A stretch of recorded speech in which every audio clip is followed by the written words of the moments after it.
ଆଶ୍ଚର୍ଯ୍ୟ ହେଇଗଲ ତ ପଚାରେ ମୁଁ ଜଣେ ବିଶ୍ୱ ସୁନ୍ଦରୀ। ତମ ଚେହେରା ଜଣା ପଡୁଛି ତମେ ବିଶ୍ୱ ସୁନ୍ଦରୀ। ଆଚ୍ଛା ତମେ ତ ବିଶ୍ୱ ସୁନ୍ଦରୀ ରାତି 1 ବେଳେ ଏ ସଭାମୂଳ ପାର୍ଲାମେଣ୍ଟରେ କାହିଁକି? ମୁଁ ଦିଲ୍ଲୀରେ ରୁହେ। ତମେ ଦିଲ୍ଲୀରେ ରୁହ? ହଁ। ଆଚ୍ଛା ଏଠି କାଇଁ ଆସିଲ? ମୋ ସୁନ୍ଦର ରୂପକୁ ଦେଖି ଦିଲ୍ଲୀରେ ମୋତେ ବାହା ହେବା ପାଇଁ ରଖେଇଦେଲେନି ମ। ଓ ତମେ ଏଡେ ସୁନ୍ଦର ଦିଲ୍ଲୀରେ ତମକୁ ବାହା ହେବାକୁ ଚାହିଁଲେ? କିଏ ଚାହିଁଲା? ମୋତେ ପ୍ରଥମେ ବାହା ହେବା ପାଇଁ ନମ୍ବର ଲଗେଇଲେ। କିଏ ସେ? ଭାରତର ପୂର୍ବତନ ପ୍ରଧାନମନ୍ତ୍ରୀ ପୂର୍ବତନ ପ୍ରଧାନମନ୍ତ୍ରୀ ଅଟଳ ବିହାରୀ ବାଜପେୟୀ। ଆରେ ସିଏ ତ ନ ବାହାହେଇକି ମରିଗଲେ। ମୋତେ ଝୁରୁଝୁରୁ ଅବିବାହିତାରେ ମରିଗଲେ ବାହା ହେଇପାରେ। ଯେତେବେଳେ ତାଙ୍କୁ ମନା କଲି ସେ ଦିଲ୍ଲୀରେ ଆଉ ଜଣେ ମୋ ପଛରେ ପଡ଼ିଲା ମୋତେ ବାହା ହେବା ପାଇଁ। ଦିଲ୍ଲୀରେ ଆଉ ଜଣେ ତମ ପଛରେ ପଡ଼ିଗଲେ? କିଏ ତମ ପଛରେ ପଡ଼ିଲା? ଭାରତର ପୂର୍ବତନ ରାଷ୍ଟ୍ରପତି ପୂର୍ବତନ ରାଷ୍ଟ୍ରପତି ଅବଦୁଲ କାଲାମ। ଏପିଜେ ଅବଦୁଲ କାଲାମ ମାନେ ସିଏ ତ ନ ବାହାହେଇକି ମରିଗଲେ। ଝୁରୁଝୁରୁ ମରିଗଲେ ବାହା ହେଇପାରିଲେ। ବାପରେ କେଡ଼େ ଚିନ୍ତା କଲି ଦିଲ୍ଲୀଟା ମୋ ପାଇଁ ନିରାପଦ ନୁହଁ। ଓ ଭାବିଲ ଦିଲ୍ଲୀଟା ତମ ପାଇଁ ନିରାପଦ ନୁହଁ। ଦିଲ୍ଲୀ ଛାଡ଼ିଲି ଓଡ଼ିଶା ଆସିଲି। ଓଡ଼ିଶାରେ ମୁଁ ନିରାପଦରେ ରହିପାରୁନି। ଓଡ଼ିଶା ଆସିଲ ତଥାପି ଓଡ଼ିଶାରେ ନିରାପଦ ରହିବ ନା କାହିଁକି? ଜଣେ ମୋ ପଛରେ ପଡ଼ିଛି ମୋତେ ବାହା ହେବା ପାଇଁ। କିଏ ଓଡ଼ିଶାରେ ତମ ପଛରେ କିଏ ପଡ଼ିଛି? ଓଡ଼ିଶାର ପୂର୍ବତନ ମୁଖ୍ୟମନ୍ତ୍ରୀ ନବୀନ ପଟ୍ଟନାୟକ। ଏତେ ସୁନ୍ଦରୀ ଖବର।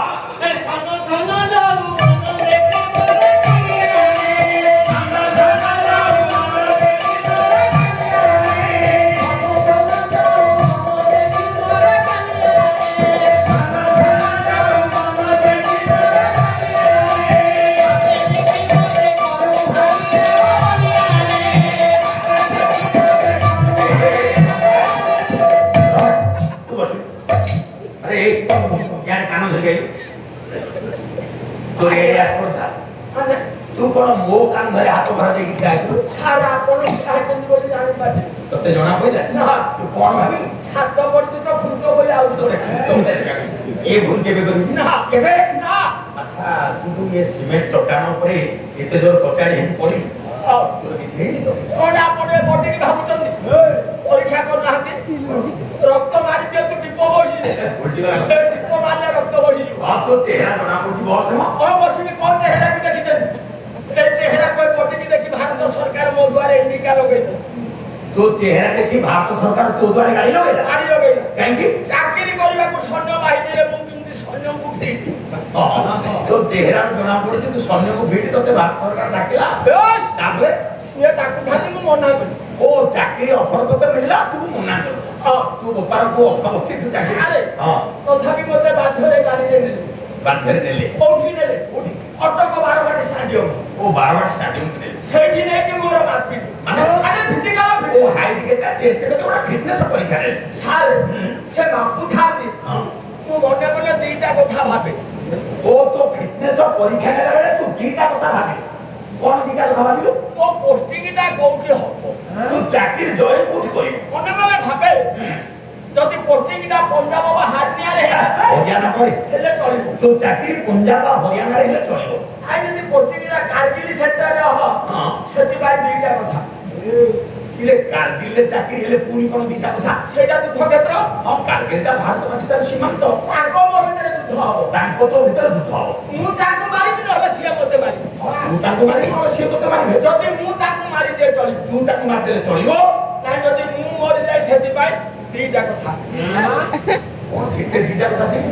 ତୁ ମରିଗଲେ କଣ ଦିଟା କଥା? ମୁଁ ମରିଯିବି ଓ ସବୁକୁ ଆଣିବେ ପୋଡ଼ିବେ ନହେଲେ ପୋତିବେ।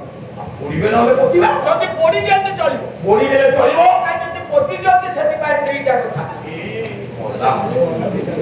ପୋତି ଦେଲେ କଣ ଦିଟା କଥା? ମୁଁ ମାଟି ଭିତରେ ରହିବି ମୋ ଉପରେ ସବୁ ଗଛ ଉଠିବ। ଯଦି ଅନାବନା ଗଛ ଉଠିଲା ଚଳିବ। ଅନାବନା ଗଛ ଉଠିଲେ ଚଳିବ। ଯଦି ତେଲ ଜାତୀୟ ଗଛ ଉଠିଲା ସେଥିପାଇଁ ଦିଟା କଥା। ତେଲ ଜାତୀୟ ଗଛ ଉଠିଲେ ତୋ ଉପରେ କଣ ଦିଟା କଥା? ତେଲରୁ ସାବୁନ ହଉଛି ଲୁଗା ସଫା ସାବୁନ ହଉଛି ଦେହ ଲଗା ସାବୁନ ହଉଛି। ଯଦି ଲୁଗା ସଫା ସାବୁନ ହେଲା ଚଳିବ। ଲୁଗା ସଫା ସାବୁନ ହେଲେ ଚଳିବ। ଯଦି ଦେହ ଲଗା ସାବୁନ ହେଲା ସେଥିପାଇଁ ଦିଟା କଥା। ଦେହ ଲଗା ସାବୁନ ହେଲେ କଣ ଦିଟା କଥା? ସାବୁନ ପୁଅ ପିଲା ଲଗାଉଛନ୍ତି ଝିଅ ପିଲା ଲଗାଉଛନ୍ତି। ସାର୍ ଯଦି ପୁଅ ପିଲା ଲଗାନ୍ତି ଚଳିବ। ସେଟା ଯଦି ଝିଅ ପିଲା ଲଗାନ୍ତି ସେଥିପାଇଁ ଦିଟା କଥା। ଝିଅ ପିଲା ଲଗେଇଲେ କଣ ଦିଟା କଥା? ସେ ସାବୁନ ଝିଅ ପିଲା ମୁଣ୍ଡରେ ଲଗାଉଛନ୍ତି ଦେହରେ ଲଗାଉଛନ୍ତି। ସାର୍ ଯଦି ମୁଣ୍ଡରେ ଲଗାନ୍ତି ଚଳିବ ନା ଯଦି ଦେହରେ ଲଗାନ୍ତି ସେଥିପାଇଁ ଦିଟା କଥା।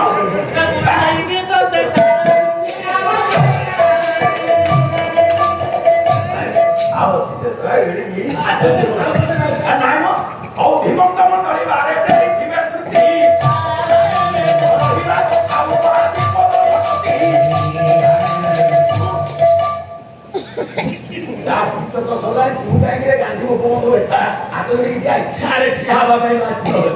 ମାନେ ସେ ପୁରସ୍କାର ଦେବା ପାଇଁ ପୁରସ୍କାର ତୁ ତ କାହାକୁ ଏ ଝିଅଟି ଯୋଉ ଗୀତ ଗାଇଲା କଣ କହୁଛୁ ମ ଆସି ଆମ ସଙ୍ଗୀତ ସହକର୍ମୀ ନୁହଁ ସାରେ ଆପଣ ସିନା ମୋ ଉପରେ ରାଗୁଛନ୍ତି ଆଜ୍ଞା ମାନେ ଆପଣ ମାନେ ମୋ କଥା ଜାଣନ୍ତି ମୁଁ ଏଭଳି ଗୋଟେ ଲୋକ ଯିଏ ପଦେ ଗୀତ ଗାଇକି ମୋ ମନକୁ ଆନନ୍ଦ କରିଦିଏ ଦରକାର ପଡ଼ିଲେ 12-14 ଏକର ଜମି ମୁଁ ତା ନାଁରେ ରେଜିଷ୍ଟ୍ରି କରିବି। ଆଉ ବାର ବହୁତ ଅଛି 12-14 ଏକର ଦେଇଦେବି ସାରେ ନମସ୍କାର ଜଣେଇକି ଶୁଣିଥା ଦିଏ କଣ ଶୀଘ୍ର ଦେବୁ ସର୍ବପ୍ରଥମେ ମୋର ତଳେ ବସୁଥିବା ତତ୍କଳିଆକୁ ନମସ୍କାର ପିଢ଼ା ଉପରେ ବସୁଥିବା ପଣ୍ଡିତଙ୍କୁ ନମସ୍କାର ଚେୟାରରେ ବସୁଥିବା ଚେୟାରମ୍ୟାନଙ୍କୁ ନମସ୍କାର ସାଇକେଲରେ ବସୁଥିବା ଓକିଲଙ୍କୁ ନମସ୍କାର ଟଲି ଉପରେ ବସୁଥିବା ଟେଲରଙ୍କୁ ନମସ୍କାର ବାଇକ୍ ଉପରେ ବସୁଥିବା ବେକାରିଆଙ୍କୁ ନମସ୍କାର ଛାତ ଉପରେ ବସୁଥିବା ଛତରଖିଆଙ୍କୁ ନମସ୍କାର ଏଠି ବାଲାନ ଦେଖି ଘର ଗଦିରେ ଶୋଇଥିବା ଗୋନାଳିଆଙ୍କୁ ନମସ୍କାର